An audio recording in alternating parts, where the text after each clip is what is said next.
Welcome to జిందగీ. నేను journalist Rajasekhar. దేశంలో ముఖ్యంగా రియల్ ఎస్టేట్ రంగంలో ఒకసారి చూస్తే ముఖ్యంగా ముంబై, అలాగే బెంగళూరు, తర్వాత హైదరాబాద్ నగరంలో ఈ మధ్యకాలంలో గత కొంతకాలంగా రియల్ ఎస్టేట్ హైదరాబాద్ నగరం దూసుకుపోతూ ఉంది. సో ముఖ్యంగా కొంతకాలంగా స్తబ్దత వినపడుతున్నప్పటికీ హైదరాబాద్లో మెజార్టీ హౌసెస్ సేల్స్ కావచ్చు, అలాగే ఓపెన్ ప్లాట్స్ కావచ్చు, అలాగే ఆఫీస్ స్పేస్ ఆక్యుపై కావచ్చు, ఇదంతా కూడా శరవేగంగా జరుగుతూనే ఉంది. సో ఈ నేపథ్యంలో ఎందుకు ఈ స్తబ్దత వచ్చింది గత 2-3 ఏళ్లుగా? అసలు రియల్ ఎస్టేట్ రంగంలో పెట్టుబడులు పెట్టొచ్చా? పెడితే ఓపెన్ ప్లాట్లు కొనాలా? లేదా హౌసెస్ కొనాలా? లేదా ఫామ్ ల్యాండ్ కొనాలా? ఇట్లాంటి అనేక అంశాలకు సంబంధించి మనతో మాట్లాడేందుకు ప్రముఖ ప్రాపర్టీ అడ్వైజర్ జయదేవ్ గారు మనతో ఉన్నారు. నమస్తే సార్. సార్, ముఖ్యంగా రియల్ ఎస్టేట్ చూస్తున్నాం మనం. గత దేశంలోనే హైదరాబాద్ నగరానికి చాలా ప్రాముఖ్యత ఉంది. హైదరాబాద్లో పెద్ద ఎత్తున ఇన్ఫ్రాస్ట్రక్చర్ డెవలప్మెంట్ కావచ్చు, గత 10-12 ఏళ్ళుగా పెట్టుబడులు కూడా పెద్ద ఎత్తున వస్తున్నాయి. ఫాక్స్కాన్ లాంటి కంపెనీలు కావచ్చు, అటు ఐటీ సెక్టర్లో గూగుల్ కావచ్చు, అనేక ఇండస్ట్రీస్ హైదరాబాదులో ల్యాండ్ అవుతున్న పరిస్థితి కనపడుతుంది. సో ఈ నేపథ్యంలో ఒక 10 ఏళ్ళు రియల్ ఎస్టేట్ హైదరాబాద్లో శరవేగంగా ఒక హై రేంజ్లో, అసలు యాదగిరిగుట్ట తీసుకోవచ్చు మనం, ఇటు షాద్నగర్ కానీ, ఇటు అన్ని హైవేలకు, అటు పటాన్ చెరువు కావచ్చు, ఇటు యాచారం కావచ్చు, ఇటు తుగ్గూడ, అన్ని హైవేలకు శరవేగంగా ఒక లెవెల్లో మార్కెట్ హైక్ చేరింది. ఆ తర్వాత కొంత 2018, 19 కరోనా కావచ్చు, మిగతా కారణాలు ఏదైనా కావచ్చు, సో ఆ తర్వాత కొంత స్తబ్దత ఏర్పడిందనేది ఒక మాట వినపడతా ఉంది. ఇది ఎంతవరకు వాస్తవం? అసలు రియల్ ఎస్టేట్ రంగంలో ఈ స్తబ్దత రావడానికి ప్రధాన కారణం ఏంటి? అంటే ఇప్పుడు ముఖ్యంగా ఏముంటదంటే 2018 కరోనా తర్వాత స్తబ్దత వచ్చిందని అనుకుంటున్నారు బేసిక్‌గా. కానీ స్తబ్దత ఏం లేదండి. అంటే రియల్ ఎస్టేట్‌లో ఎప్పుడైతే నోట్ల చలామణిలో ఇదయిందో అప్పటి నుంచి కొంత స్తబ్దత వచ్చింది అప్పుడు కొంత. ఆ తర్వాత మళ్ళీ అంటే రాజకీయాల్లో మార్పులు వీటి వల్ల కొంత స్తబ్దత వచ్చింది, కానీ మార్కెట్‌లో, హైదరాబాద్ మార్కెట్‌లో ఎలాంటి ఒడిదుడుకులు రాలేదు.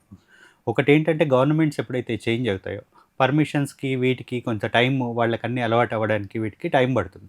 ఆ టైం గ్యాప్‌లో కొంత ఏమన్నా మార్కెట్ ఇదవుతుంది, ఒడిదుడుకులు ఎదుర్కొంటుంది. కొత్త కంపెనీలను వాళ్ళు ఎలా తీసుకొస్తున్నారు, దానికి కావాల్సిన ఇన్ఫ్రాస్ట్రక్చర్ ఎలా డెవలప్ అవుతుంది, ఇవన్నిటికీ దానివల్ల కొంత స్తబ్దత వచ్చింది. కానీ హైదరాబాద్లో మార్కెట్ ఇప్పటిదాకా ఎక్కడా కూడా ఇది కాలేదండి. అంటే కొన్ని ఏరియాల్లో భూమి వచ్చిందని కొంతమంది అనడం, కొన్ని ఏరియాల్లో రాలేదనడం, ఇదంతా అవాస్తవం. అన్ని ఏరియాల్లో కామన్‌గా డెవలప్ అవుతూ ఉంది. ఈ లాస్ట్ 2-3 ఇయర్స్‌లో ఒక 1 ఇయర్ మాత్రమే గవర్నమెంట్ ఇదయ్యాక 1 ఇయర్ మాత్రమే ఇదైంది. ఆ తర్వాత మళ్ళీ మనకి యాజ్ యూజువల్‌గా రియల్ ఎస్టేట్ నడుస్తుంది.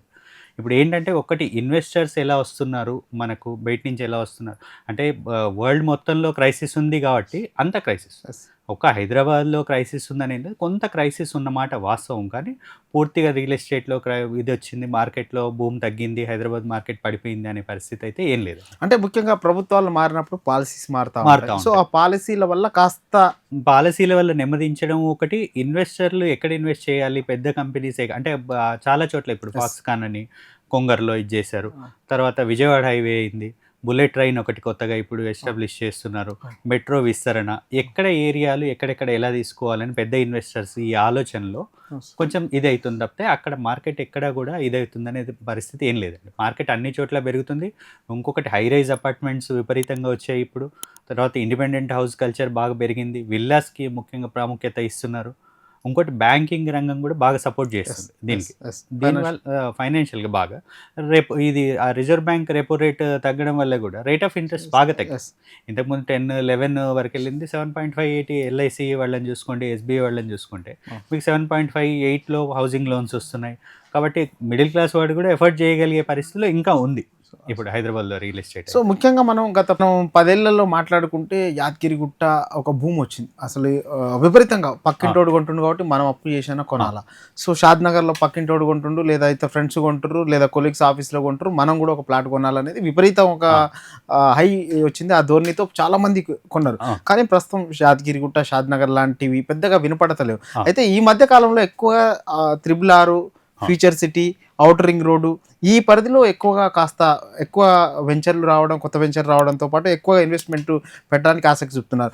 అసలు ఏ ఏరియాలో హైదరాబాద్లో పెట్టుబడి పెట్టాలంటే ఒక సామాన్య మధ్యతరగతులు 15-20 లక్షలు, లేదా 25-30 లక్షలు, సో ఎక్కడ పెడితే బాగుంటుంది, ఏ బడ్జెట్లో పెడితే బాగుంటుంది? అంటే ఒకటండి ఇప్పుడు రీజనల్ రింగ్ రోడ్ ఏదైతే అనుకుంటున్నామో, రీజనల్ రింగ్ రోడ్ అన్ని హైదరాబాద్‌కు చుట్టుపక్కల అన్ని చోట్ల సరౌండింగ్‌గా ఉంది. అవును. ఈ ఏరియా హైదరాబాద్‌లో డెవలప్ అవుతుంది, ఇది లేదు అనేది లేదు. ఇంతకుముందు ఏమైందంటే మనకు ఔటర్ రింగ్ రోడ్ చుట్టుపక్కల ప్రాంతాల వరకు మనకు పెరిగింది. అవును. ఇప్పుడేంటంటే రీజనల్ రింగ్ రోడ్ అనేది ఇప్పుడు చూస్తున్నాం మనం. అవును. Regional ring road almost 70 kilometres, 75 kilometres వరకెళ్ళింది మనకు. అక్కడి దాకా కూడా వెంచర్స్ అయ్యాయి. అవును. ఈవెన్ చోటుప్పల్ తీసుకోండి. చోటుప్పల్ ఆల్మోస్ట్ సిటీలో కలిసిపోయింది. ఇటు మీరు రామన్గల్ తీసుకోండి శ్రీశైలం హైవేలో. ఇటు ఆల్మోస్ట్ సిటీలో కలిసిపోయింది. అంటే ఇక్కడ ఇన్వెస్ట్ చేయొచ్చు, ఇక్కడ ఇన్వెస్ట్ చేయకూడదని ఎవరి కంఫర్ట్‌ని బట్టి వాళ్ళు. ఇప్పుడు చోటుప్పల్ హైవేలో మనం విజయవాడ హైవేలో చూసుకుంటే 7, 8,000, 10,000 వరకు మనకు ప్లాట్లు దొరికిపోతాయి. ఇంకా ఇటు మనకు 10,000 దాటింది. కొంచెం అటు ఇటుగా 10,000, 11,000 వరకు, 15,000 వరకు హెచ్ఎండిఏ లేఅవుట్స్ అయితే. హెచ్ఎండిఏ లిమిట్స్ పరిధి కూడా పెరిగింది. ఆల్మోస్ట్ షాద్ నగర్ వరకు కూడా హెచ్ఎండిఏ లిమిట్స్ వచ్చేసాయి. కాబట్టి ఇక్కడ ఇన్వెస్ట్ చేయండి అని మనం పర్టిక్యులర్‌గా చెప్పడం ఏం లేదు. కానీ మీకు మంచి బడ్జెట్‌లో చాలా చోట్ల ప్లాట్లు దొరుకుతున్నాయి. ఓపెన్ ప్లాట్స్ ఇన్వెస్ట్ చేయండి. ఐదర్ ఇండిపెండెంట్ హౌసెస్, విల్లాస్ ఏది ఇన్వెస్ట్ చేసినా కూడా చూసుకొని చేయాలి అని చెప్పడం మాత్రమే మనం చెప్తాం. డాక్యుమెంట్స్ వెరిఫై చేసుకోవడం గానీ, ఇలాంటివి చూసుకొని చేసుకోవడమే మనం ముఖ్యంగా చేయాల్సిన పని. ఎక్కడ రేటు పెరిగింది, ఇక్కడ తగ్గింది అనేది ఏం లేదండి. అంటే అందరితో పాటు మనం పోకుండా ఒక ఏరియాలో స్పెసిఫిక్‌గా డాక్యుమెంటేషన్ చూసుకోవడం గానీ, తర్వాత ఏరియాలో భూమి ఎలా ఉంది, వెంచర్ ఎలా ఉంది, ఇవి చూసుకొని ఇన్వెస్ట్ చేయడం అనేది కరెక్ట్. వాస్తవానికి ఇప్పుడు సరైన సమయమా ఇన్వెస్ట్‌మెంట్ చేయడానికి?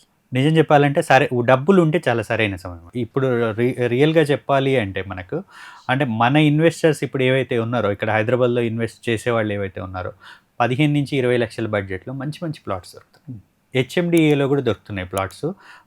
కాస్త బడ్జెట్ ఎక్కువ. మంచి బడ్జెట్ 20 లక్షలు అనేది మిడిల్ క్లాస్ వాళ్ళకి మంచి బడ్జెట్ కాబట్టి ఇప్పుడు రైట్ ఇన్వెస్ట్‌మెంటే వాస్తవం. ఈ భూమి ఇంకా అంటే ఇది భూమి లేదనేది ఏం లేదు. అమెరికాలో కూడా క్రైసిస్ ఉంది. అమెరికా పాలసీస్ ఇదైనాయి. దానివల్ల కొంత ఎన్ఆర్ఐ ఫండ్ తగ్గింది మనకు. దానివల్ల తప్పితే మనకు హైదరాబాద్‌లో ఉండే కామన్ పీపుల్ ఎవరైతే ఉన్నారో అందరూ కొంటున్నారు, అమ్ముతూ ఉన్నారు ఇప్పుడు. అంటే ఒకటేంటంటే ఇక్కడ జనరల్‌గా ఒక 1 ఇయర్, 2 ఇయర్స్ ఇలా పెట్టుకొని ఏదో హార్డిల్ చేసినట్టు పరిగెత్తడం అనేది రియల్ ఎస్టేట్‌లో ఎప్పుడు కాదు. రియల్ ఎస్టేట్ అనేది లాంగ్ రన్. ఓ 5-6 ఇయర్స్ విజన్ తోటి మనం మంచి ప్లాట్ కొన్నాము అనేది పెట్టుకుంటే మాత్రం ఖచ్చితంగా 100% మంచి రిజల్ట్ ఉంటుంది. సో ముఖ్యంగా చాలామంది ఎంప్లాయీస్ కావచ్చు సిప్ చేస్తూ ఉంటారు, మ్యూచువల్ ఫండ్స్లో పెడతా ఉంటారు, లేదా స్టాక్ మార్కెట్లో ఇన్వెస్ట్మెంట్ చేస్తూ ఉంటారు, గోల్డ్ లేదా భూమి మీద. సో వీటిలో ఏది బెస్ట్ ఆప్షన్గా మనం లాంగ్ టర్మ్ కంపల్సరీ రిటర్న్స్, మంచి రిటర్న్స్ వచ్చే అవకాశం, అంటే మనం పెట్టిన పెట్టుబడికి డోకా ఉండదు అనే భరోసా ఇచ్చేది అంటే ఏది చెప్తారు? అంటే ఇప్పుడు వాస్తవానికి ఏంటంటే అండి, కరెక్ట్ అయిన ప్లాట్ సెలెక్ట్ చేసుకోవడం, ఇల్లు సెలెక్ట్ చేసుకోవడం, ఏదైనా మీరు ఫ్లాట్ అయినా రియల్ ఎస్టేట్లో ఏది సెలెక్ట్ చేసుకున్నా కూడా కరెక్ట్ సెలెక్ట్ చేసుకోండి. మంచి డాక్యుమెంటేషన్, మంచి కంపెనీ, లేకపోతే మంచి ఏరియా, ఇవి సెలెక్ట్ చేసుకొని డాక్యుమెంటేషన్ కరెక్ట్గా చూసుకోవడం. ప్రతి ఒక్కరిని నమ్మి మనం ఏదో కొనేస్తాం అనేది కాదు. అంటే యూట్యూబ్ ఛానల్స్లో వస్తుంటాయి, మనము ప్రతి చోట చూస్తుంటాము, ప్రతి ఒక్కళ్ళు అడ్వర్టైజ్మెంట్ చేస్తుంటారు. ఇది కాదు మనకు ముఖ్యంగా. మనకేంటి, మనం ఇంట్రడ్యూస్ చేసేవాళ్ళు ఎవరు ఇంట్రడ్యూస్ చేస్తున్నారు, ఒక వెంచర్ని కానీ ఎవరు ప్రమోట్ చేస్తున్నారు, ఆ డాక్యుమెంటేషన్ విధానం ఏంటి, ఇలాంటివన్నీ చూసుకొని ఒక ప్లాట్ కొంటే, ప్లాట్ కానీ లేకపోతే ఇల్లు కానీ ఏదైనా కొనండి. గోల్డ్తో పోలిస్తే మనకి ఎప్పుడైనా రియల్ ఎస్టేట్ మంచి రిటర్న్స్ ఇస్తుంది. ఇది 1.52 రూపీస్ ఇంట్రెస్ట్ క్యాలిక్యులేట్ అయ్యి వస్తుంది ఈరోజు. మేము అంటే చాలా చోట్ల నేను ఎన్ఆర్ఐస్కి అమ్ముతూ ఉంటాను రెగ్యులర్గా. వాళ్ళు రెగ్యులర్గా మనకు వచ్చే ఫీడ్బ్యాక్ని బట్టి 2 రూపీస్ ఇంట్రెస్ట్ ఎప్పుడు క్యాలిక్యులేట్ అవుతుంది. సో యాక్చువల్లీ నేను అదే అడుగుదాం అనుకున్నా. ముఖ్యంగా ఎన్ఆర్ఐస్ చాలామంది హైదరాబాద్లో పెట్టుబడి పెట్టడానికి ఆసక్తి చూపుతూ ఉన్నారు. మీరు చాలామందితో హైదరాబాద్ పరిసర ప్రాంతాల్లో పెట్టుబడి కూడా పెట్టించారు. ఈ నేపథ్యంలో ఓపెన్ ప్లాట్ కొంటే బెటరా, లేదా అపార్ట్మెంట్ కొంటే ఇమీడియట్లీ రెంటల్ వస్తుంది కాబట్టి రెంట్ వస్తుంది, లేదా కొంత తక్కువ బడ్జెట్లో లాంగ్కి వెళ్ళి ఫామ్ ల్యాండ్ కొనడం బెటరా, ఏది చూస్ చేసుకుంటే బెటర్? ఇక్కడ ఒకటి ఉంటుందండి, మనం బడ్జెట్ని బట్టే ఒక ప్రణాళిక వేసుకుంటాం ఎప్పుడైనా కూడా.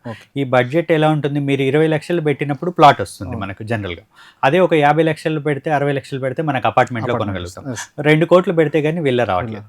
అంటే అందరూ విల్లా కొనే కేపబిలిటీ ఉండరు కాబట్టి నేను సజెస్ట్ చేసేదంటే ఓపెన్ ప్లాట్స్ తీసుకోండి. మీరు ఫామ్ ల్యాండ్స్కి వెళ్ళినప్పుడు దాని రెగ్యులేషన్స్ అన్ని చూసుకోవాలి కంపల్సరీ. 121 అమ్ముతున్నామా, ఐదర్ 600 అమ్ముతున్నామా, ఇది కాదు ముఖ్యం. పెద్ద ల్యాండ్ కొనడం అనేది ముఖ్యం ఎప్పుడైనా. నేను చెప్పేది ఏంటంటే, నా సజెషన్ ఏంటంటే, మీరు 100 గజాలు తీసుకొని ఒక 50 కిలోమీటర్లో తీసుకున్నారనుకోండి, అదే ఓ 500-600 స్క్వేర్ యార్డ్స్ తీసుకొని ఒక 60-70 కిలోమీటర్లు వెళ్ళండి. ఒక 4-5 ఇయర్స్లో అది ఆల్మోస్ట్ డబుల్ అవుతుంది. డబుల్ అయినప్పుడు మీరు ఒక 300 అమ్మి ఒక 300 ఉంచుకోవచ్చు. ఇట్లా నేను చెప్తాను ఎవరికైనా సజెస్ట్ చేయడం. ల్యాండ్ బ్యాంక్ అనేది ఎప్పుడైనా పెద్దగా ఉండాలండి. ఇన్వెస్ట్మెంట్ మీరు చిన్న ఇన్వెస్ట్మెంట్ తీసుకోండి, పెద్ద ఇన్వెస్ట్మెంట్ తీసుకోండి, కానీ పెద్దది కొనండి ఎప్పుడైనా కూడా. సో చాలా మందిలో ఒక సందిగ్ధత ఉంటుంది, షాద్నగర్ వైపు కొనాలా ఇటు ఫ్యూచర్ సిటీ కల్వకుర్తి ఆమన్గల్ ఏరియాలో కొనాలా, ఇటు యాచారం, అటు విజయవాడ, లేదా ఇటు షామీర్పేట, ఇటు పటాన్ చెరువు. సో 10 చోట్ల తిరుగుతారు. సో ఫైనల్గా ఒక డిసిషన్ కంక్లూడ్ రాలేకపోతుంటారు చాలామంది. ఎందుకంటే ఎవరో ఒక తెలిసిన వాళ్ళ ద్వారాలో లేదా సమ్ కంపెనీ నుంచి ఏదో కాల్ వస్తుంది, వెళ్తారు, చూస్తారు, ఒక 10-20 సైట్లు చూస్తారు, కానీ వాళ్ళు కొనరు. సో ఇట్లాంటి వాళ్ళు ఎట్లాంటి నిర్ణయం తీసుకుంటే బాగుంటుంది? సో పదే పదే తిరగడం వల్ల ఉపయోగం ఉందా? ఇవాళ వెళ్తారు, ఒక 3 నెలల తర్వాత మళ్ళీ వెళ్తారు, ఆ లోపు ఇది ఒక 500 ఎంతో మళ్ళీ డెఫినెట్గా పెరుగుతుంది. సో వాళ్ళు అక్కడికే స్థాయిపోతారు. ఇట్లా ఈ తరహా ఆలోచించే వాళ్ళు కావచ్చు, లేదా మొదటిసారి కొనాలనుకునే వాళ్ళకి మీరు ఏం అడ్వైజ్ ఇస్తారు? అంటే మొదటిసారి కొనాలనుకునే వాళ్ళకి ఏంటంటే మార్కెట్ ఎక్కడ పెరుగుతూ ఉంది అనేది ముఖ్యంగా ఒక ఇన్వెస్టర్స్ ఎవరైతే ఉన్నారో వాళ్ళని కనుక్కోవడం, అడ్వైజర్స్ని కనుక్కోవడం, ప్రాపర్టీ అడ్వైజర్స్ ఉంటారు, వాళ్ళని కనుక్కోవడము. మీరు న్యూస్ ఛానల్స్లో వచ్చినవి అన్నీ కూడా ఒరిజినల్ అని మనము చెప్పలేము, అన్ని గవర్నమెంట్లో అన్ని పాలసీస్ ఇది అవుతున్నాయని మనం చెప్పలేము. ఇప్పుడు ఫ్యూచర్ సిటీ వైపు మేజర్గా మనకి ఎంక్వైరీస్ వస్తాయి. బేసిక్గా మాకు కూడా ఫ్యూచర్ సిటీ డెవలప్ అవుతుందని మేము అందరం ఆశిస్తున్నాం, అవుతుంది. మనకేంటంటే అటువైపు మనకు బడ్జెట్ కూడా తక్కువనే ఉందండి. అందరు అనుకున్నట్టు ఫ్యూచర్ సిటీలో 50,000 లక్ష రూపాయలు ఏం కాలేదు, ఇంకా కూడా సామాన్యుడికి అందుబాటులో ఉంది. మంచి కాన్సెప్ట్లో తీసుకొచ్చారు మన ముఖ్యమంత్రి గారు. ఇంకోటి ఏంటంటే ఆ ఏరియా అంతా కూడా డెవలప్ అవుతుంది. ఇప్పుడు అది కరెక్ట్ అయిన ఇన్వెస్ట్మెంట్ అని నేను అనుకుంటున్నాను. అంటే ఇప్పుడు ఉన్నదానికి అక్కడ ఒకప్పుడు తెల్లాపూర్, ఇంకోటి ఏంటంటే పెద్ద సెలబ్రిటీస్ అందరూ కూడా అక్కడ ఇన్వెస్ట్ చేస్తున్నారు. అంటే వాళ్ళు ఒక 1 acre ఇన్వెస్ట్ చేసినప్పుడు మనం 120 స్క్వేర్ యార్డ్స్ 150 స్క్వేర్ యార్డ్స్ తీసుకోవడం కరెక్ట్ అని నేను అంటాను. అంటే ఒక విజన్ లేనిది ఒక పెద్ద ఇన్వెస్టర్ కానీ ఇండస్ట్రీ వాళ్ళు కానీ వీళ్ళు ఒక విజన్ లేకుండా ఏం తీసుకోరు. అంటే మనకు తెలియనన్నా తెలియాలి ఏదైనా ఒకటి, లేదు ఎవరైనా తెలిస్తే చెప్తే విననన్నా వినాలి. ఒక పెద్దవాడు ఎవడైనా చేస్తున్నాడు అంటే వాడితో పాటు మనం పోతే మనం కూడా సక్సెస్లోకి. సార్ ఈ మధ్యకాలంలో పదే పదే వినిపిస్తూ ఉంది, ముఖ్యంగా సినిమా ఇండస్ట్రీకి సంబంధించిన పెద్దలు చాలామంది గతంలో Himayat Nagar, Ameerpet, Srinagar colony, Gachibowli, Manikonda, Chevella side, so వాళ్ళంతా కూడా తుక్కుగూడ, మహేశ్వరం, ఇటు ఆమన్గల్ సైడ్ ఈ మధ్య పెద్ద ఎత్తున పెట్టుబడులు పెడుతున్నారు. కొంతమంది ఏకంగా తుక్కుగూడ ఏరియాలో విల్లాసే కొంటున్నారన్న ప్రచారం కూడా జరుగుతూ ఉంది సినిమా ప్రముఖులు. సో ఇది ఎంతవరకు వాస్తవం? అది అంత స్కోప్ ఉందా ఆ ఏరియాకి? ఉందండి, అంత స్కోప్ ఉంది. చాలా మంది ఇండస్ట్రీ పెద్దవాళ్ళు అక్కడ ఇన్వెస్ట్ చేసి ఉన్నారు. అంటే మనం ఎవరు అని మనం చెప్పడానికి ఇది ఏం లేదు, ఎవరి ప్రైవసీ వాళ్ళకి ఉంటుంది కాబట్టి అక్కడ మంచి ఇన్వెస్టర్స్ ఉన్నారు, పెద్ద ఇండస్ట్రియలిస్ట్ ఉన్నారు, అక్కడ మంచి మంచి విల్లాస్ వచ్చాయి. 3-4 కోట్ల రేంజ్ కూడా దాటిపోయిందండి అక్కడ తుక్కుగూడ ఏరియాలో. అంటే మనం అక్కడ ఇన్వెస్ట్ చేయడం రైట్ ఇన్వెస్ట్మెంట్. తుక్కుగూడలో కూడా అంటే ఒక ఇండస్ట్రీ వాళ్ళు ఉన్న చోట పెరిగింది, తక్కిన చోట పెరగలేదని కదా, అక్కడ కూడా చాలా చోట్ల కొంత గ్రోత్ ఎక్కువ ఉంది. ఇప్పుడు మీరు తుక్కుగూడ, యాచారము, ఇబ్రహీంపట్నము ఈ ఏరియాలంతా కూడా ఫ్యూచర్ సిటీకి దగ్గరలో ఉన్న ఏరియాలంతా కూడా పెరిగిపోయాయి. సో మీరు ఈ మధ్యకాలంలో ఎన్ఆర్ఐలు చాలా మంది మిమ్మల్ని తుక్కుగూడ, ఇబ్రహీంపట్నం, మహేశ్వరం, ఈరోజు మార్నింగ్ కూడా ఒక కాల్ వచ్చిందండి, తుక్కుగూడలో ఏమైనా విల్లా ఉంటే చెప్పండి అని చెప్పేసి మనకు అడిగారు. అంటే మనం ప్రాపర్టీ అడ్వైజర్గా మనం ఇక్కడ తీసుకోండి అని చెప్పడం కంటే కూడా నా అడ్వైజ్ ఏంటంటే మీకు ఎక్కడ కావాలి, మీరు ఎక్కడ ఏమనుకుంటున్నారు. అంటే చాలా మంది కస్టమర్స్ మనకేంటి ఒక 10 మంది 20 మంది కస్టమర్ ఫీడ్బ్యాక్ ఈ ఏరియాలో వచ్చినప్పుడు మనం కూడా జెన్యూన్గా చూసినప్పుడు మనకు అది కరెక్ట్ అనిపిస్తుంది ఆ ఏరియా. అలా ఆ ఇదిలో తుక్కుగూడ, ఆచారం ఇటువైపు ఏరియాలో ఏదైతే ఉన్నాయో బాగా డెవలప్ అవుతుంది. వాస్తవానికి మనం తీసుకోకూడదు పేరు, కానీ ఒక మ్యాక్ అనే కంపెనీ ఒక 15-20 ఏళ్ల కింద ఎక్కడో అడవిలో కందుకూరు దగ్గర, లేమూరు దగ్గర కట్టినప్పుడు ఏంది వీళ్ళు అడవిలో విల్లాస్ కడుతున్నారు అనుకున్నారు. కానీ ఇవాళ చాలా మంది వివిఐపీలు అక్కడ ఉంటున్న పరిస్థితి, దాన్ని దాటి ఇంకా పరిధి కూడా ఇప్పుడు వెళ్తున్న పరిస్థితి ఉంది. దాన్ని దాటి పెరిగింది. అది మనం మీరు తీసుకుంటే లాస్ట్ 10 years బ్యాక్ అది 4-5,000 కూడా లేదు. ఇప్పుడు 50,000 దాటింది, 60,000 దొరకట్లేదు మీకు. అంటే దాంట్లో ఒక సెలబ్రిటీ హోదా ఉన్న వాళ్ళే తీసుకోగలిగే పరిస్థితి ఉంది. అంటే మీరు ఇప్పుడు సెలబ్రిటీ హోదా అని కాకుండా చూస్తుంటే దాని వెనకాల కూడా చాలా మంచి మంచి ప్రాజెక్ట్స్ ఉన్నాయి, HMDA ప్రాజెక్ట్స్ ఉన్నాయి. ఒక పేరు అని మనం చెప్పలేము, ఈ పేరులో తీసుకోండి ఇక్కడ తీసుకోండి అని కాదు, కానీ చాలా మంచి ప్రాజెక్ట్స్ ఉన్నాయి. ఇన్వెస్ట్ చేసే వాళ్ళకి మంచి అవకాశం అండి ఇప్పుడు ఉన్నది. అంటే ఇంకోటి ఏంటంటే ఈ మధ్య కాలంలో ల్యాండ్ రేట్స్ కూడా పెరిగాయి, గవర్నమెంట్ వాల్యూస్ పెరిగాయి. గవర్నమెంట్ వాల్యూ పెరిగినప్పుడు ఆటోమేటిక్గా మార్కెట్ వాల్యూ కూడా పెరుగుతుంది. సో ఒక గందరగోళం కూడా ఉంది సార్, ఫ్యూచర్ సిటీ మేము వస్తే రద్దు చేస్తామని ఆపోజిషన్ పార్టీ చెప్పడం. సో ఇప్పుడున్న ముఖ్యమంత్రి లేదు మేము డెవలప్ చేస్తాం, అక్కడ స్కిల్ యూనివర్సిటీ పెట్టాం, future city development corporation office open చేసాం, లేదా already Amazon data centre open చేసాం, అక్కడ నుంచి గ్రీన్ ఫీల్డ్ రోడ్ ఆల్రెడీ శరవేగంగా కన్స్ట్రక్షన్ జరుగుతుంది. సో ఈ నేపథ్యంలో ఏ ప్రభుత్వం వచ్చినా అక్కడ డెవలప్మెంట్ డోకా ఉండదండి, 100% ఏమీ డోకా లేదు. ఎందుకంటే ప్రభుత్వానికి కావాల్సింది ప్రజల డెవలప్మెంట్. ఇప్పుడు మీరు ఏ గవర్నమెంట్ తీసుకున్నా కూడా ఎక్కడైనా కూడా వాళ్ళకి కూడా ల్యాండ్ వాల్యూ పెరగాలి, మీకు రిజిస్ట్రేషన్స్ అవ్వాలి, అయినప్పుడే రెవెన్యూ వస్తుంది.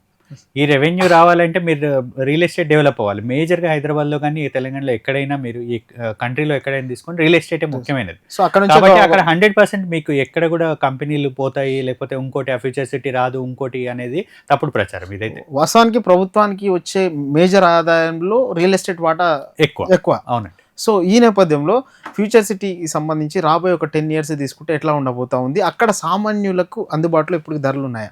100% ఉన్నాయండి. సామాన్యుడికి 100% అందుబాటులో ఉన్నాయి. 10-15 వేలలో మంచి ప్లాట్స్ దొరుకుతున్నాయి మీకు. అంటే 20-30 లక్షలు పెట్టుకుంటే చాలా మంచి ప్లాట్స్ దొరుకుతున్నాయి. నేను చెప్పేది ఏంటంటే ఇప్పుడున్న దాంట్లో ఒక 5 years 6 years, మీరు 10 years కూడా చెప్పట్లేదు. మీరు ఇప్పుడున్న టైంలో ఈ పీరియడ్లో 2026లో ఇన్వెస్ట్ చేస్తే 2032కి డబుల్ కంటే ఎక్కువనే అవుతుంది ఆ ఏరియాలలో. అంటే నేను 20 ఏళ్ల నుంచి రియల్ ఎస్టేట్ చూస్తున్నాను. అప్పటి నుంచి చూస్తున్న ఇదిలో మార్కెట్ మంచి ఇదిలో ఉందండి. అంటే స్లో అయింది, అంతే జస్ట్ స్లోగా ఉంది. ఎక్కడ ఇన్వెస్ట్ చేయాలి అని ఇప్పుడు ప్రజలు ఆలోచిస్తున్నారు. ఇన్వెస్టర్స్ ఎవరైతే ఉన్నారో ఆలోచిస్తున్నారు, ఇక్కడ చేస్తే బాగుంటుంది. ఇంతకుముందు ఏంటంటే ఎవరితో పడితే వాళ్ళతో వెళ్ళి కొనడము ఇది ఉండేది. ఇప్పుడు ఏంటంటే ప్రతి ఒక్కరికి ఒక అవగాహన వచ్చింది, ఇంకా అవగాహన రావాలని ప్రతి వ్యక్తి అవేర్నెస్ వచ్చింది. ఇప్పుడు మీరు హైడ్రా అని అంటున్నాము, హైడ్రాలో కూడా మీరు ఒక హైడ్రా యాప్లో తీసుకుంటే మీరు ల్యాండ్ మీదకి వెళ్తే మీకు అన్ని డీటెయిల్స్ వచ్చేస్తుంది, కరెక్ట్ ప్రొవిజన్. దానివల్ల మీకు ఏంటంటే జనాల్లో అవేర్నెస్ వచ్చింది, ఇది ప్రొహిబిటెడ్ ప్రాపర్టీయా, మంచిదా కాదా, గవర్నమెంట్ ల్యాండ్సా ఏంటని తెలిసిపోతుంది కదా మీకు. దానివల్ల మనం అది ఎప్పుడైనా మనకు ప్లస్ పాయింటే. సో వాస్తవానికి ఫ్యూచర్ సిటీ తీసుకుంటే ఇక్కడ Srisailam highway to Sagar highway. So ఈ మధ్యలో ఏ ఏరియాలో కొంత ఇప్పుడు కందుకూరు ఏరియాలో కాస్త ప్రైస్ హైక్ ఉందండి. సో కొంత యాచారం వైపు వెళ్తే కాస్త అందుబాటులో ఉంది. సో ఎక్కడైనా సేమ్ ఉండే అవకాశం ఉందా? ఎక్కడైనా పెట్టుబడి పెట్టచ్చు అంటే ఎక్కడైనా పెట్టుబడి పెట్టచ్చు. ఫ్యూచర్ సిటీ సరౌండింగ్స్ లో మీరు 4-5 kilometers లో ఎక్కడైనా పెట్టుబడి పెట్టచ్చు. రాబోయే 5 to 10 years 5 to 10 years లో మంచి డెవలప్మెంట్ ఉంటుంది. అంటే రాబోయే 5 years లో మనం తీసుకోవడం అనేది వేస్ట్ అండి. ఇప్పుడు ఇన్వెస్ట్మెంట్ కరెక్ట్. సో భవిష్యత్తులో ముఖ్యంగా ఎక్కువగా పెట్టుబడి అంటే ఫామ్ ల్యాండ్స్ కావచ్చు, ఓపెన్ ప్లాంట్స్ కావచ్చు, వీటి వైపు కొంతమంది ఫామ్ ల్యాండ్స్ వైపు కూడా గెస్ట్ హౌస్ల కోసం ఎక్కువ చూస్తున్నారు. ఎందుకంటే ఈ కరోనా తర్వాత మేజర్గా హైదరాబాద్ లాంటి నగరంలో మనకు సిటీకి ఒక 20 kilometers దూరంలో ఒక 300 గజాలు 400 గజంలో వచ్చే అంటే వాళ్ళ బడ్జెట్ తగ్గట్టు సో డబ్బులు ఉన్న వాళ్ళు ఎకరాలు కూడా కొంటున్నారు. సో ఈ మిడిల్ క్లాస్ వాళ్ళు కూడా ఈ మధ్య కాలంలో ఫామ్ హౌస్ ఉండాలి, నాకు వచ్చిన గెస్ట్ హౌస్ లాంటిది. సో వాళ్ళకు ఈ మనం ఒక సిటీకి 20-30 kilometers తీసుకుంటే ఏ బడ్జెట్లో దొరికే అవకాశం ఉంది, ఏ రేంజ్లో ఈ ఫామ్ ల్యాండ్స్ దొరికే అవకాశం, అసలు ఫామ్ ల్యాండ్ కొనొచ్చా? ఫామ్ ల్యాండ్ కొనొచ్చండి. డాక్యుమెంటేషన్ చూసుకోవాలి ముఖ్యంగా. ఫామ్ ల్యాండ్ కొనకూడదు మనము, లేకపోతే ఇదే కొనాలని మనం ఎవరికి సజెస్ట్ చేయకూడదు. 100% కొనొచ్చు, మంచిదే. కానీ మీరు డాక్యుమెంట్ చూసుకోండి, అది నామ్స్ ప్రకారంగా ఉన్నాయా లేదా చూసుకోండి. మనకు మహేశ్వరం అనుకోండి, తుక్కుగూడ అనుకోండి, మీరు యాచారం అనుకోండి, యాచారంలో ఇంకా 20 lakhs మంచి మంచి ప్లాట్స్ దొరుకుతున్నాయండి. అంటే ఒక వెంచర్ అని సజెస్ట్ చేయలేము మనము, కానీ అన్ని చోట్ల అప్రూవ్డ్ వెంచర్స్ దొరుకుతున్నాయి.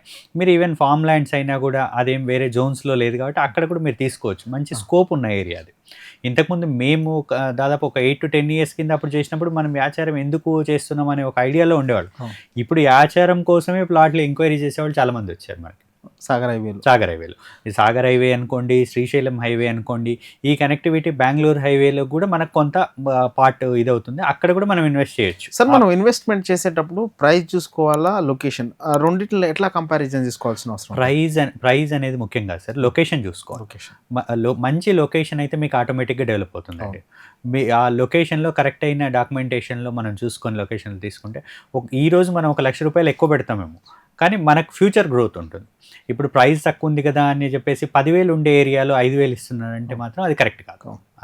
ఎప్పుడైనా లొకేషనే ముఖ్యం. సో ఎన్ఆర్ఐలు ఎట్లా ఇన్వెస్ట్మెంట్ చేస్తూ ఉన్నారు ముఖ్యంగా హైదరాబాద్ నగరంలో? వాళ్ళకి ఎట్లాంటి స్కోప్ ఉంది మన దగ్గర పెట్టుబడి పెట్టడానికి? వాళ్ళు రాబోయే ఒక 10 years తర్వాత మళ్ళీ తిరిగి మన హైదరాబాద్ వచ్చి మన రాష్ట్రానికి రావాలనుకున్నప్పుడు వాళ్ళు ఎట్లాంటి రిటర్న్స్ తీసుకోవాలంటే బెస్ట్ ఆప్షన్ ఏముంటుంది? అంటే ఎన్ఆర్ఐస్ ఇప్పుడు ఏం కాన్సన్ట్రేట్ చేస్తున్నారంటే ఐదర్ విల్లాస్ కాన్సన్ట్రేట్ చేస్తున్నారు కొంచెం పెద్దవాళ్ళు, లేదంటే పెద్ద అపార్ట్మెంట్స్ అంటే 49 floors 50 floors ఉన్న హై రేంజ్ అపార్ట్మెంట్స్, అది కూడా ఓటీపీ ఆప్షన్స్ అని ఉంటున్నాయి. ఓటీపీ ఆప్షన్స్లో కొంటున్నారు వాళ్ళు ఇప్పుడు. లేదు ఇవి రెండూ కాకుండా వాళ్ళు చేస్తున్న మేజర్ ఇన్వెస్ట్మెంట్ అంటే పెద్ద ల్యాండ్స్. పెద్ద ల్యాండ్స్ అనేది ముఖ్యం. ఇప్పుడు మీరు ఒక 500 స్క్వేర్ యార్డ్స్, 1000 స్క్వేర్ యార్డ్స్ బడ్జెట్లో ఉన్నవాళ్ళు అది కొంటారు. ఇప్పుడు 1-2 ఏకర్స్, 5 ఏకర్స్ మనం ఇప్పుడు కొనే బడ్జెట్ ఉన్నప్పుడు ఇప్పుడు కొన్నాం అనుకోండి, నెక్స్ట్ 5 ఇయర్స్ తర్వాత మీకు 5 ఏకర్స్ అనేది చాలా పెద్ద హ్యూజ్ అమౌంట్ని ఇస్తుంది మనకి. కాబట్టి ల్యాండ్ బ్యాంక్ అనేది ముఖ్యం అని నేను అంటాను ఎప్పుడైనా. సో అంటే డబ్బులు ఉంటే కాస్త లాంగ్ అయినా పర్లేదు, 70-80 కిలోమీటర్లు వెళ్ళినా అంటే ఇప్పుడున్న దాంట్లో ఏంటంటే ఎన్ఆర్ఐస్ బేసిక్గా కాన్సన్ట్రేషన్ 80 కిలోమీటర్స్ 100 కిలోమీటర్స్ వరకు వెళ్తున్నారండి. అంటే మీరు శంషాబాద్ ఎయిర్పోర్ట్ బేస్ చేసుకొని మీరు కూకట్పల్లి వెళ్ళాలంటే ఒక 2 hours పడుతుంది. ఇదే శంషాబాద్ ఎయిర్పోర్ట్ బేస్ చేసుకొని మీరు కల్వకుర్తి దాకా వెళ్ళినా కూడా మీరు 1 hourలో వెళ్ళిపోతారు. మంచి ఫామ్ హౌస్లో వెళ్ళిపోవచ్చు. మనకు అన్ని అవైలబిలిటీస్ వచ్చాయి. ఇప్పుడు రోడ్ కనెక్టివిటీ పెరిగింది బేసిక్గా, మంచి రోడ్స్ ఉన్నాయి కాబట్టి మీరు 1 hourలో వెళ్ళిపోతున్నారు 80 కిలోమీటర్స్ కామన్గా. కాబట్టి పెద్ద ల్యాండ్స్ ఇన్వెస్ట్మెంట్కి ఎక్కువ స్కోప్ ఉంది. సో ముఖ్యంగా మీరు ఇన్వెస్ట్మెంట్ చేయాలనుకునే వాళ్ళకి మీరు ఇచ్చే మేజర్ ప్రధాన సూచన ఏంటి? అంటే మంచి ల్యాండ్ కొనుక్కోండి. ఎక్కడైనా కూడా డాక్యుమెంటేషన్ విధానం కరెక్ట్గా ఉండాలి. మనకు ఈ 2 ముఖ్యమండి. సో ప్రస్తుతం భూమి కొనాలా, కొంటే మంచిదా, లేకపోతే కాస్త ఏమన్నా ఈ దసరా దీపావళి లాంటి ముహూర్తాలు లేదు? అంటే రియల్ ఎస్టేట్కి బేసిక్గా దసరా, అంటే చాలా మంది ఏంటంటే పండుగ తర్వాత కొందాం, లేదా దసరా తర్వాత కొందాం, లేకపోతే సంక్రాంతి, ఈ ఆలోచనలో ఉంటారు. అంటే ఒకటండి, ఇక్కడ రైట్ టైంలో రైట్ ఇన్వెస్ట్మెంట్ కావాలండి. దసరా, దీపావళి అనేది ఎవ్రీ ఇయర్ వస్తుంటాయి. మీరు ఈ ఇయర్ కొనలేకపోయారనుకోండి, నెక్స్ట్ ఇయర్ కొనడం ఇంపాసిబుల్. ఇదేంటంటే క్లియర్గా నేను చూశాను. నేను విజయవాడ హైవేలో 2000కి అమ్మిన ప్లాటు ఈరోజే మా మిత్రుడితో చర్చించుకుంటూ వస్తున్నది 25,000 రూపాయలు. లాస్ట్ అంటే ఒక 10 years స్పాన్ ఆఫ్ 10 yearsలో 25,000కి వెళ్ళింది అది. సో ముఖ్యంగా అవుటర్ రింగ్ రోడ్ తీసుకుంటే సార్, ఇప్పుడు ఎగ్జిట్స్ ఉన్నాయి. మనం ఒక పెద్దంబర్పేట కావచ్చు, గట్కేసర్ కావచ్చు, అటు పటాన్ చెరువు కావచ్చు, ఇటు తుక్కుగూడ కావచ్చు, ఇట్లాంటి ఎగ్జిట్స్కి నియర్ బై ఎట్లా ఉంది, భవిష్యత్తు ఎట్లా ఉంటుంది? ఫర్ ఎగ్జాంపుల్ ఈ కోయడ తీసుకున్నా, పెద్దంబర్పేట తీసుకున్నా, లేదా మన తుక్కుగూడ, ఇట్లాంటి ఏరియాలో ఎగ్జిస్టింగ్కి ఎంత దూరంలో ఉంటే ఏ బడ్జెట్లో తీసుకుంటే బెటర్ అంటే మీరు ఎగ్జిట్ దిగగానే ఒక 1-1.5 కిలోమీటర్లో మంచి మంచి ప్లాట్స్ దొరుకుతున్నాయి. ఎగ్జిట్ 1-1.5 కిలోమీటర్లో మీరు మంచి ఇన్వెస్ట్మెంట్ తీసేసుకోవచ్చు. ఒకటి ఏంటంటే ప్రతి ఏరియాకు ఒక యూనిక్ స్టైల్ డెవలప్ అవుతుంది. ఇప్పుడు మీరు పెద్దంబర్పేట ఎగ్జిట్ దగ్గర చూసుకుంటే తారామతి ఇటువైపు కూడా విల్లాస్ వస్తున్నాయి. ఈ విల్లాస్లో ఇంకోటి ఏంటంటే మనకు అడ్వాంటేజ్ ఏంటంటే ఇప్పుడు వెస్ట్లో ఉన్నట్టు ఈస్ట్లో లేదు. ఈస్ట్లో ఇప్పుడు డెవలప్ అవుతుంది మనకు. ఇక్కడ 1.52 crores మంచి మంచి విల్లాస్ దొరుకుతున్నాయి. అది కూడా 200 స్క్వేర్ యార్డ్స్లో 1.5 crore దొరికిపోతుంది. మంచి ఇన్వెస్ట్మెంట్ అది. సో రాబోయే ఒక 5-10 ఏళ్లలో ఇండియాకి వచ్చేద్దాం అనుకున్న ఎన్ఆర్ఐలు ఇప్పుడు విల్లాస్ కొనడం బెటర్ అంటారు? ఆ విల్లాస్ కంటే పెద్ద ల్యాండ్స్ కొనడం బెటర్ అని నేను అంటాను. ఎందుకంటే ఇప్పుడు 5-6 ఏళ్లలో వచ్చే ఎన్ఆర్ఐస్ ఆల్మోస్ట్ అందరు సెటిల్డ్ అండి. ఇప్పుడు నాకు జనరల్గా రెగ్యులర్ కాల్స్ వచ్చే వాళ్ళు కూడా అంత సెటిల్డ్. వాళ్ళ కాన్సన్ట్రేషన్ అంతా కూడా పెద్ద ల్యాండ్స్ మీదే కాన్సన్ట్రేషన్ ఉంటుంది. ఏంటంటే వాళ్ళు చూసుకోగలిగిన వాళ్ళందరూ కూడా పెద్ద ల్యాండ్సే కొంటున్నారు, లేదంటే పెద్ద విల్లాస్కి వెళ్తారు. సో ముఖ్యంగా ఈ లోన్స్ సంబంధించి ఎట్లాంటి నిర్ణయాలు తీసుకోవాలంటే, డబ్బులు ఉన్నప్పటికీ లోన్కి వెళ్ళడం బెటర్ అంటారా, లేదా ఓపెన్ ప్లాట్ కావచ్చు, హౌసెస్ కావచ్చు, లేదా మనం ఉన్న డబ్బుల్ని వేరే దగ్గర ఇన్వెస్ట్మెంట్ చేసి లోన్కి వెళ్ళడం బెటర్? ఏ ఆప్షన్ తీసుకుంటే బెటర్ అంటే ఇప్పుడు బ్యాంకింగ్ అనేది కరెక్టేనండి. బ్యాంకింగ్ అని మనం ఆ సపోర్ట్ తీసుకోకుండా, బ్యాక్ ఎండ్లో ఆ సపోర్ట్ తీసుకోకుండా మనం ఏం చేయలేం. బేసిక్గా మీరు ఒక 50% పెట్టగలిగి ఉండి, అంటే ఒక సపోజ్ ఒక 20 లక్షలు ఇన్వెస్ట్మెంట్ ఉండి 50 లక్షలకు వెళ్ళడం కంటే ఇంకొక 10 కిలోమీటర్లు వెళ్ళి మీ బడ్జెట్లో 20 లక్షలు తీసుకోవడం సేఫ్ అని నేను అంటాను. బ్యాంక్ కంటే కూడా మనం పెద్ద ఎక్స్చేంజ్ మీకు ఎప్పుడైతే సెకండ్ హోమ్ అని మధ్యకాలంలో బ్యాంకులు లోన్లు ఇస్తున్నాయని చెప్పేసి పెద్ద ఎత్తున అది ఏమవుతుందంటే విచలవిడితనానికి దారితీస్తుందండి. మీరు అంటే మీకు ఇది కమాండ్ ఉండదు, మీకు ఫైనాన్షియల్ స్టేబిలిటీ లేనట్టు లెక్క. మీరు ఇస్తున్నారు కదా అని తీసుకుంటూ పోతే మీరే ఇబ్బంది పడతారు. సో ముఖ్యంగా చాలామందికి ఒక కన్ఫ్యూజన్ కూడా ఉంటుంది, అపార్ట్మెంట్ కొందామా, ఇండిపెండెంట్ ఇల్లు కొందామా, లేదా విల్లాకి వెళ్దామా? సో ఈ కన్ఫ్యూజన్కి సంబంధించి ఏది బెస్ట్ అంటారు? అంటే ఈ కన్ఫ్యూజన్ ఎలా ఉంటుందంటే ఒక్కొక్కరు పెరిగిన వాతావరణం ఒకలాగా ఉంటుందండి. అపార్ట్మెంట్స్లో పెరిగిన వాళ్ళు ఇండిపెండెంట్లో ఉండలేరు. మనం అలా వీళ్ళని ఇక్కడ ఈ కమ్యూనిటీ ఇక్కడ సెట్ అవ్వాలని ఏం లేదు. అంటే అపార్ట్మెంట్ కంటే కూడా ఇండిపెండెంట్ హౌస్ ఐదర్ ల్యాండ్ అనేది అప్రిషియేషన్ వాల్యూ, మీకు అపార్ట్మెంట్ అనేది డిప్రిషియేషన్ వాల్యూ. అలా చూసుకుంటే మీకు ఇండిపెండెంట్ హౌస్ లేదా ప్లాట్ లేదా పెద్ద ల్యాండ్స్. సో ముఖ్యంగా ఈ మధ్య కాలంలో ఎల్ఆర్ఎస్కి సంబంధించి కూడా ఎక్స్టెన్షన్ చేశారు మరొక 2 నెలలు. సో ఈ ఫార్మ్ ల్యాండ్స్ కానీ వీటి కూడా ఎల్ఆర్ఎస్ చేయించుకోవడం బెటర్ అంటారా, లేదు తర్వాత మళ్ళీ ఏ గవర్నమెంట్ వచ్చినా మళ్ళీ ఎల్ఆర్ఎస్ ఇస్తుందని వెయిట్ చేయమంటారా? లేదండి, ఎల్ఆర్ఎస్ 100% చేయించుకోండి. ఎల్ఆర్ఎస్ చేయించుకోవడం గవర్నమెంట్ ఫండింగ్ కోసం చేసింది కాదు. ఎల్ఆర్ఎస్ ఉండడం చాలా మంచిది. ల్యాండ్ రెగ్యులేషన్ అయిపోతుంది, మీకు ఒక టెన్షన్ ఉండదు, మీకు లోన్స్ ఈజీగా దొరుకుతాయి మీకు కావాలనుకుంటే. కాబట్టి ఎల్ఆర్ఎస్ చేసుకోవడం కరెక్ట్. సో మీరు ఇచ్చే ప్రధానమైన సూచన ఏంటి సార్ ఇన్వెస్టర్స్కి? అంటే ఎన్ఆర్ఐస్ కావచ్చు, లోకల్, వీళ్ళిద్దరిని దృష్టిలో పెట్టుకొని అంటే నేను ఇన్వెస్టర్స్కి అంటే ఇన్వెస్ట్ చేసే వాళ్ళకి చెప్పేది ఏంటంటే ఎక్కడ పడితే అక్కడ కొనకండి. డబ్బులు ఉన్నాయని కానీ ఎక్కడ పడితే అక్కడ కొనకూడదు. మనం బేసిక్గా ఎంక్వైరీ చేసుకోవాలి. ప్లాట్కి వెళ్ళడం అనేది మన బాధ్యత. అంటే మీరు ప్లాట్ కొన్నా ఇల్లు కొన్నా మనం చూడడం అనేది ముఖ్యంగా చూసుకోవాలి. డాక్యుమెంటేషన్ చూసుకోవాలి. ఇవన్నీ చూసుకున్న తర్వాతే మనం ఒకదానికి వెళ్ళాలి. ఇన్వెస్టర్ ఎక్కడ కొన్నా మంచిదేనండి, కానీ కాస్ట్ ఎక్కడ పెరుగుతుంది, ఎంత పెరుగుతుంది అనేది చూసుకోవాలి. మనం 20,000 చెప్పాడు కదా, 18,000కి ఇస్తున్నాడు కదా అని పక్కన 15,000కి కూడా దొరకవచ్చు. అంటే ఇన్వెస్టర్కి మధ్యలో ఎవరైతే మీడియేటర్స్ ఉంటారో వాళ్ళు కరెక్ట్గా చెప్పేవాడై ఉంటారు. వాడికి ఆ నాలెడ్జ్ ఉండాలి. బేసిక్గా మీకు రియల్ ఎస్టేట్లో ఇక్కడ పెట్టుబడి పెడితే కరెక్ట్ అని చెప్పేసి 1-2% కమిషన్స్ కోసం వాటి కోసం చూసుకోకుండా కరెక్ట్ అయిన మీడియేటర్స్ని, కరెక్ట్ అయిన ప్రాపర్టీ అడ్వైజర్స్ని నమ్ముకొని ఒక చోట తీసుకోవడం కరెక్ట్. సార్ వాస్తవానికి చాలామంది ఒకటి చేస్తుంటారు, మ్యూచువల్ ఫండ్లో పెట్టాలన్నప్పుడు ఒక మ్యూచువల్ ఫండ్ మంచి అడ్వైజర్ని వెతుకుతారు. ఆయన ఏ ఫండ్లో సిప్ చేస్తాడు, రకరకాల కంపెనీ. కానీ ప్రాపర్టీకి వచ్చేవరకు మన మెంటాలిటీ ఎందుకో అడ్వైజర్స్ను రైట్ పర్సన్స్ కావాలి, రైట్ పర్సన్స్ ద్వారా ఇన్వెస్ట్ పెట్టాలి అన్న ఆలోచన, అంటే ఈ కమిషన్ ఇట్లాంటివి ఆలోచించి నష్టపోతూ ఉంటారు చాలా మంది. అవునండి. సో దీన్ని ఎట్లా ఓవర్కమ్ అయితే బెటర్, ఎట్లాంటి రైట్ అడ్వైజర్?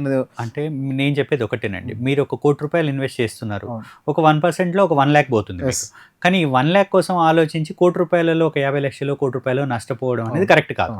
ఈ ₹1,00,000 వాడు చేసిన వర్క్కి, ఇప్పుడు నేను ఒక ప్రాపర్టీ అడ్వైజర్గా ఒక 20 ఏళ్ళ నుంచి ఫీల్డ్లో ఉన్నాను. ఈ ఫీల్డ్లో ఉన్నప్పుడు నాకు ఆ ఎక్స్పీరియన్స్ ఉంటుంది. ఈ ఎక్స్పీరియన్స్ మీకు ఉపయోగపడుతుంది. ఈ ₹1,00,000 కోసం ఎక్స్పీరియన్స్తో ఉన్న వాళ్ళని పట్టుకోవడం వల్ల మనకు గెయిన్ అవుతామే కాబట్టి లాస్ ఉండదు. ఇలా దీని గురించి ఆలోచించకండి. అంటే ఒక ప్రాపర్టీ అడ్వైజర్కి ఇచ్చే కమిషన్ అనుకోండి, గుడ్ విల్ అనుకోండి, దీని గురించి ఆలోచించకుండా మంచి ప్రాపర్టీ అడ్వైజర్ని తీసుకోండి. అది నేను చెప్పేది. Thank you so much sir. ముఖ్యంగా right location, right price, right advisor మనం చూజ్ చేసుకోగలిగితే ఈ మంచి ఇన్వెస్ట్మెంట్ చేయగలుగుతామని చెప్పేసి ప్రాపర్టీ అడ్వైజర్ జయదేవ్ గారు చెప్తా ఉన్నారు. ముఖ్యంగా పెట్టుబడి పెట్టడానికి కాలంతో పని లేదు, పండగలు పబ్బాలతో పని లేదు.